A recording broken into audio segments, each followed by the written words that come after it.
And we are back. Pokemon Sun, hardcore Nuzlocke. The run continues. We're just chilling on the beach here. We're going to go ahead and secure this first encounter. It is going to be the Sandy Gas, the little ghost ground type Pokemon. We're going to drop back, chuck the nest ball, and get this episode started on the right foot.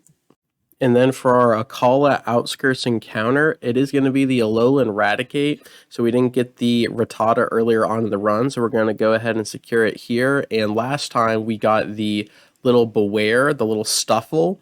So it's going to be interesting to see how those different Pokemon end up helping or hurting the team moving forward. It is now time to take on our rival Hal.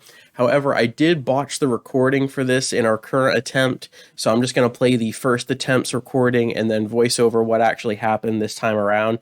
So very similar concept here is we're going to pivot into our Alolan Raticate, just like we did with the Persian the first time around, and we're going to eat the Psychic there, no problem. And then the Raticate is going to face off against the really cool Raichu, surfing on his tail, and similar outcome here. We're going to take a little bit of chip off the top, but the Raticate does end up putting down the Raichu as well.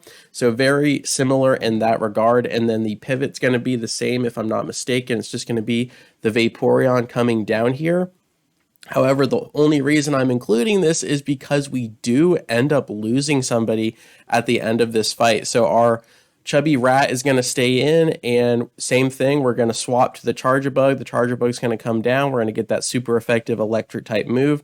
However, you know the Charjabug is going to take a beating with the Water Pulse. This time around, we did have the leftovers to kind of taper that so we could heal back each time.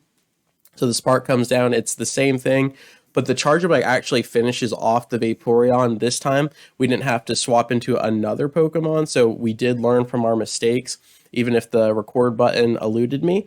So the Persian comes back in this time. It's going to get rid of the Vaporeon, but really it's going to come down to that ace Pokemon, our rival starter, who has been giving us a lot of issues and is really showing why the Decidueye line is so good. So again, this is the first attempt playing, but really we clear the Vaporeon, and we're going to pivot into our tiny little Salandit to lean into that fire type stab move that is super effective against the Dartrix. But the irony is that when we power up for the Z move, it doesn't kill the Dartrix, so it gets him to about 1 or 2 HP. And when we pivoted in, I was hoping to tank a grass type move. However, he went for a stab pluck, so it actually chunked our Salandit to half HP. So another pluck would kill, but I figured we would be faster, and we were. But the fire type Z move, the Inferno Overdrive, does not kill the owl. So Dartrix holds on with no HP and goes in for a second pluck and actually kills the Salandit. And it was just such a miscalculation on my part. So let's go to the PC and look at the death box just to confirm that and see if we can recover from losing another Pokemon in the run. All right, so we've only lost 4 Pokemon in this run so far, and really the Persian definitely hurts the most. I do wish we could have kept the little Salandit alive, but we did just lose him to Hao in that rival fight. But I will take only 4 casualties so far, and let's keep making our way to the 5th Totem Battle. And for our Route 11 first encounter, it's going to be the Sleeping Koala here, the Kamala. Chuck the Quick Ball and secure it. For our Mali City first encounter, it is going to be the Alolan Grimer here, a poison dark typing, really good stuff there, and I completely missed this first encounter in our first attempt, so I will definitely take it, secure it with the nest ball, and let's keep moving. For our Route 10 first encounter, it is going to be the Kerballer here, chuck the nest ball, and secure it. For our Mount Hokulani encounter, it is going to be the Minior here out of nowhere, the rock flying type Pokemon, and I've never even seen this guy before. Very cool.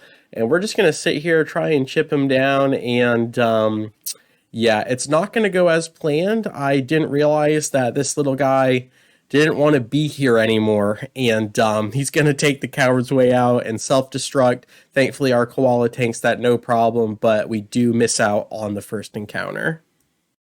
All right, so we were actually able to get the triple Diglett special this time, the Alolan Doug Trio, and we completely cleared the entire trial with just our triple Diglett special. So that does lead us to the Totem Vikavolt here, and we learned a lot the last time we played against him, and we managed to get out without any casualties. We leaned heavily into the Sandy Gas, just chucking Rock Tombs, and I just make such a pivotal mistake here that I really wish I could go back and change it, but it is going to cost us, and let's see how much it costs us here. But right here, the Doug Trio getting the Rock Tomb down onto the Vikavolt, and for some reason, I'm like, let's get rid of the Charger Bug, and then let's just focus on the Ace instead of all inning on the Vikavolt. We do one-shot the bug, and I think I was fact-checking, and it looked like the Vikavolt only had one Charger Bug for support. So I was like, okay, let's just get rid of him so we can just do the 1v1 cheese. And then right here, he's going to call in another Charger Bug. And this Charger Bug knows Bite, and it changes everything. It really does.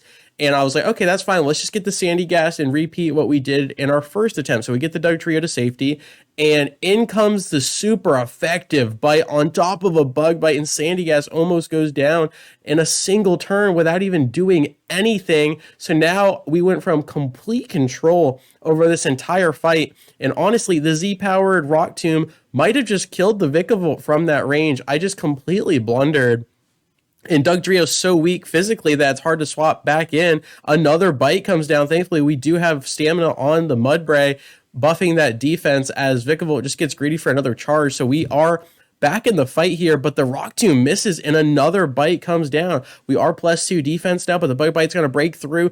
+3 defense, you love to see that, but he steals our Oranberry, and yet another mistake there. They're just adding up so quickly, and now if we get crit through that defense, it is all over, and the Clydesdale or the Mudsdale is off the table as another Bite comes down. We are +4. It really just comes down, are you willing to risk the crit? Another charge comes down. Special defense continues to go up for the Vikavolt. We lean into another Rock Tomb, and Vikavolt holds on in the red. Another Bite comes down, and we are +5 defense, looking good. We're going to be +6 defense, but can we even tank anything with 13 HP left? Who's going to have to swap in? Are we going to roll it all? I don't want to lose the Mudsdale, so we still have a couple healthy options here. And this could be the beginning of the end, to where I can swap into the Grimer, I can swap into the Oricorio, we can get the Kamala out there and have some fun. And I lock in the Oricorio, and Oricorio is pretty good.